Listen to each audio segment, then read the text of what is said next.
Hi friends, இந்த vlog வந்து ஒரு 11 o'clock மேலே எடுக்க ஸ்டார்ட் பண்ணேன். இன்றைக்கி லஞ்சுக்கு வந்து நான் வாழை கருவாட்டு குழம்பு செய்கிறதுக்காக கொஞ்சம் நேரம் சுடு தண்ணியில் ஊற வைக்கலான்ட்டு சுடு தண்ணியில் ஊற வச்சிட்டேன். அது ஊறத்துக்குள்ளே நம்ம மசாலா ரெடி பண்ணிக்கலாம். ஒரு சின்ன கடாயில் வந்து எண்ணெய் ஊற்றி மிளகு, சீரகம், சோம்பு, அதுக்கப்புறமா கொஞ்சமாக சீரகம் போட்டு அது பொரிஞ்சு வந்தோடனே ஒரே ஒரு பீஸ் தேங்காய் மட்டும் தான் நான் ஆட் பண்ணிக்கிறேன். இது ஆப்ஷனல் தான். நான் ஒரு பீஸ் தேங்காய் போட்டு அதுக்கப்புறமா 2 மீடியம் சைஸ் வெங்காயம் போட்டு நல்லா வதக்க ஸ்டார்ட் பண்ணேன். வெங்காயம் கொஞ்சம் கோல்டன் கலர் ஆனோமே 2 மீடியம் சைஸ் தக்காளி போட்டு வதக்கிக்கலாம். அது கூட கொஞ்சமாக சால்ட் ஆட் பண்ணிக்கினேன். சீக்கிரமாக வதங்கிடும்னு சால்ட் ஆட் பண்ணிக்கின்னு வதங்க ஸ்டார்ட் பண்ணிட்டேன். அதுக்கப்புறமா கொஞ்சமாக தான் நான் புளி ஊற வச்சுக்கிறேன். ஏன்னா நான் மாங்காய் சேர்க்கறதுனால புளி கம்மியாக சேர்த்துக்கினேன்.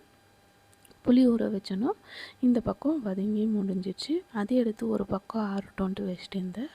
அதுக்குள்ளே நம்ம கொழும்பு தாளிச்சிடலாம். ஒரு பெரிய கடாய் வச்சுட்டு கொஞ்சமாக எண்ணெய் ஊற்றி வெங்காயம் கறிவேப்பிலை போட்டு நல்லா கோல்டன் கலர் ஆகட்டும்.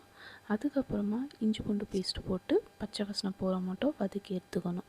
பச்சை வாசனை போகிறதுக்குள்ளே நம்ம வந்து மசாலா அரைச்சிக்கலாம். மசாலா அரைச்சி முடித்தோன்னே அதுலேயே ஊற்றிட்டு கொஞ்சமாக தண்ணி ஊற்றி அதெல்லாம் அலசி ஊற்றிட்டு நல்லா கொதிக்க விட்டு அதுக்கப்புறமா கட் பண்ணி வச்ச காய் மட்டும் போட்டுக்கலாம். நான் கத்திரிக்காய், மாங்காய் போட்டு கொஞ்சமாக மிளகாத்தூள், மஞ்சத்தூள், அதுக்கப்புறமா வீட்டு மிளகாத்தூள், கரம் மசாலா போட்டு நல்லா கொதிக்கிட்டோன்ட்டு தேவையான தண்ணி ஊற்றி மூடி போட்டு வச்சுட்டு இருந்தேன். அது கொதிக்கிட்டோம். அது கொதிக்கிறதுக்குள்ளே நம்ம கருவாட்டை க்ளீன் பண்ணிக்கலாம். கருவாட்டு மேலே இருக்கிற தூளெல்லாம் ஈஸியாக வந்துடும் இப்போது. ஏன்னா நம்ம சுடு தண்ணியில் ஊற வச்சதுனால கருவாட்டு மேலே இருக்கிற தூளெல்லாம் ஈஸியாக வந்துடும். உள்ளே இருக்கிற அழுக்கெல்லாம் சீக்கிரம் க்ளீன் பண்ணிக்கலாம். அதெல்லாம் க்ளீனாக தொடச்சி எடுத்துகிட்டு மேலே இருக்கிறதெல்லாம் அதுக்கப்புறமா ஒரு 4 to 5 டைம்ஸ் வந்து நான் நல்லா கழுவி எடுத்துட்டேன்.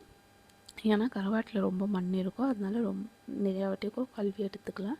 க்ளீனாக கழுவி எடுத்தோன்னே கத்திரிக்காய் நல்லா வெந்துட்டுருந்துச்சு. அதுக்கப்புறமா நான் புளி சேர்த்துக்கினேன். ஏன்னா கத்திரிக்காய் வேகாததுக்கு முன்னாடி நம்ம புளி சேர்த்துட்டா கத்திரிக்காய் வேகாது. கத்திரிக்காய் வெந்தோன்னா புளி சேர்த்து நல்லா கொதிக்க விட்டுட்டு அதுக்கப்புறமா ஃபைனலாக கொதிச்சு முடிச்சோன்னே ஒரு பீஸ் கருவாடாக நான் ஆட் பண்ணிக்கினேன். கருவாடு போட்டோன்னா லாஸ்ட்டாக ஃபைனலாக நம்ம கொத்தமல்லி தூவி விட்டுட்டோம்னா கொஞ்சம் நேரம் விட்டு ஆஃப் பண்ணிட்டா கருவாட்டு குழம்பு ரெடி ஆகிடும். மறக்காமல் என் சேனலை சப்ஸ்கிரைப் பண்ணிக்கோங்க. பாய்.